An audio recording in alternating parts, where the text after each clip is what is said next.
Habang ako'y naglalakad, meron akong napansin na para bang meron sa akin na nakatingin sa kaliwa at kanan, likod at harapan. Ang bawat kilos at galaw ko'y sinusubaybayan, mga matang mamanghusga. Sino ba siya? Nagagalit pag nakita ang ugali sa iba.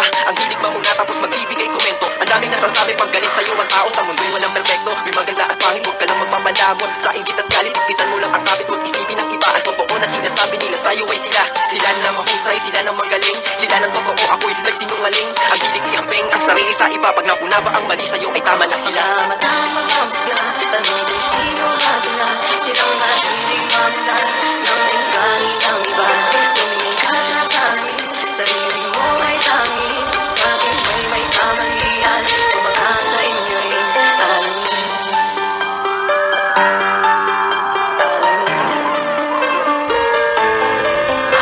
Simple lamang akong tao, hindi ako perfecto. Nagkakamali din at tunay aminado. Baka narinig mo na ako pero di ka sigurado. Kilala sa pangalan pero di sa pagkatao. Ang daming mga kwento, ang daming nakahaka. May ilang mga galit sa mas maraming tagahanga. May nakaaway, sa daming nakaalitan. Sa lugar may nakasaman, sumugal para muli pang pumunta. Kaya nasabi mo pula kasi marami naniwala. May mga naghihinala, siniraan sa tiwala. Pero nagwalang bahala sa mga maling balita. Pero kahit kailan di ko ugaling magpaawa. Di ba't napakadali ang sarili iangat lalo kung iyong kaharap hindi marunong magbuhat. O kaya ay magpanggap na buhay mo ay masarap na nasa'yo na ang lahat pero hindi mo matanggap. Matang maghusga, tanong kung sino nga sila. Silang mahilig mamuna ng ugali ng iba.